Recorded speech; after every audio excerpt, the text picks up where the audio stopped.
Timeline, 5000 ans d'histoire, Richard Fremder. Bonjour à tous. Au cours de l'émission précédente, relatant l'histoire complexe de l'or noir, au début du XXe siècle, il nous est apparu que le pétrole était considéré à raison, il faut le dire, comme la ressource magique permettant à celui qui en possède d'arriver à ses fins. La Grande Guerre s'est soldée après tout par la victoire du camp possédant les plus grandes ressources pétrolières. Et si l'impérialisme des nations belligérantes est évidemment à mettre en cause pour le lancement des hostilités, l'appât du gain s'est quand même immiscé à la tête des préoccupations nationales tout autour du globe. Résultat, on l'a vu, les conflits s'enchaînent en Russie et au Moyen-Orient, là où les puits de pétrole les plus prometteurs attirent les prospecteurs avides de richesses. Les relations diplomatiques au sein de l'Europe se dégradent de jour en jour et les États-Unis s'imposent petit à petit comme les leaders mondiaux incontestés. C'est eux, après tout, qui avaient permis aux pays de la Triple Entente de faire gagner la Grande Guerre en leur envoyant du pétrole. C'est eux aussi qui viennent au secours du vieux continent alors que les nations françaises et britanniques essuient de graves crises économiques à la sortie du conflit.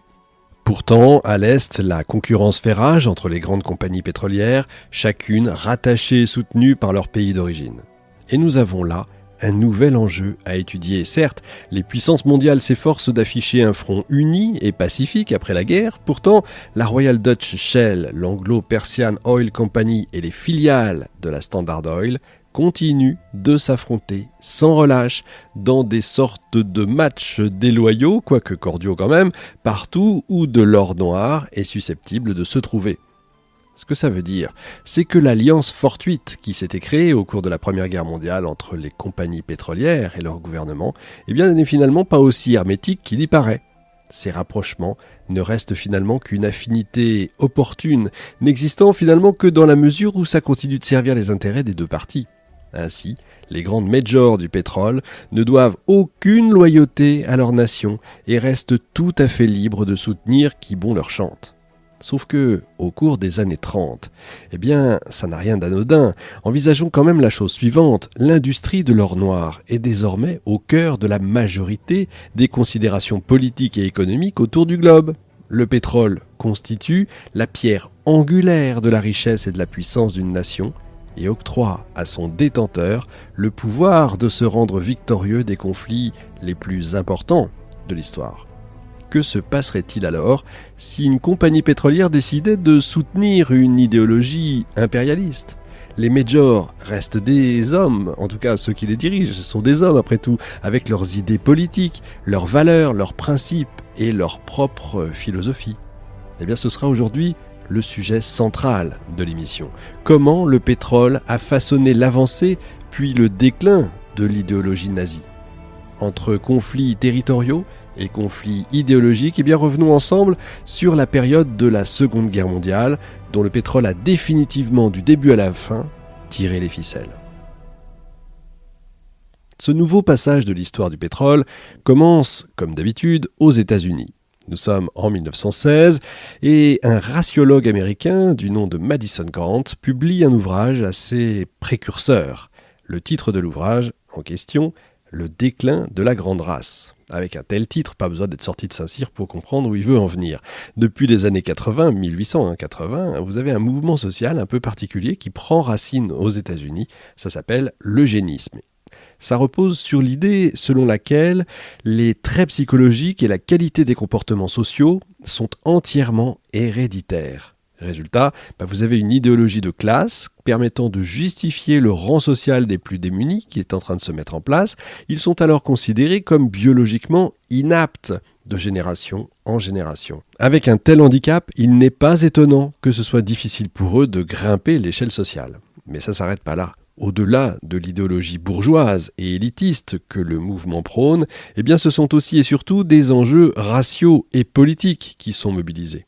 Si, selon cette thèse, certains êtres humains sont effectivement biologiquement supérieurs à d'autres, la suite logique est d'empêcher les individus jugés inaptes ou inférieurs de procréer. Et le mouvement eugéniste met donc en place des campagnes de stérilisation massive aux États-Unis, notamment chez les populations afro-américaines, pour purifier la race humaine. Alors un tel discours, évidemment, nous renvoie sur pas mal de choses, bien entendu. Surtout que le mouvement eugéniste de penchant protestant considère les juifs au même titre que les noirs.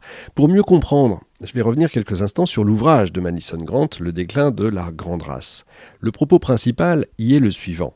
Les races alpines et méditerranéennes dans lesquelles sont placés les Italiens, les Espagnols, les Français, les Autrichiens et les peuples balkaniques souffrent d'un métissage alarmant avec des peuples inférieurs, de couleurs et de religions diverses qui affaiblirait la race blanche.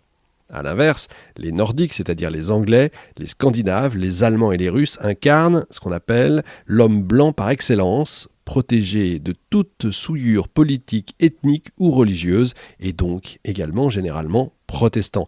Ce sont les thèses qui seront écrites noir sur blanc, si j'ose dire, dans Mein Kampf par Adolf Hitler, textuellement quasiment repris mot pour mot.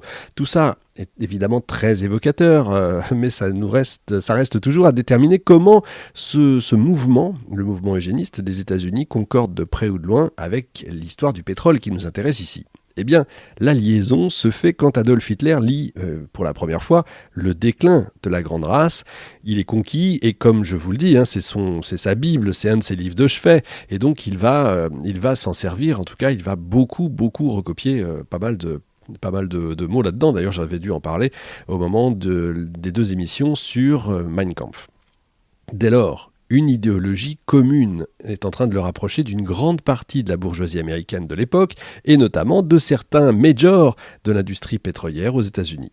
Sauf que puisque le pouvoir décisionnaire revient souvent à celui qui possède les plus gros moyens financiers, dire que les bagnades l'or noir sont d'une aide précieuse pour le nouveau parti allemand serait un euphémisme. D'autant plus que ce ne sont pas les seuls à soutenir cette vision eugéniste. John Maynard Keynes, qui fait parler de lui à l'époque grâce à ses nouvelles théories économiques qu'il est en train de développer, eh bien lui aussi est amateur de ce genre d'idées. Eh bien oui, le premier partisan de l'intervention de l'État dans le système économique trouve aussi judicieux de solliciter l'aide des institutions pour contrôler la population. En 1926, il écrit dans son essai « La fin du laisser-faire » que, je cite, « La communauté dans son ensemble doit prêter attention à la qualité innée ainsi qu'au simple nombre de ses futurs membres. La qualité et le simple nombre de ses futurs membres. » De quoi rappeler quand même les campagnes, encore une fois, de stérilisation forcée aux États-Unis. Timeline, 5000 ans d'histoire, Richard Fremder.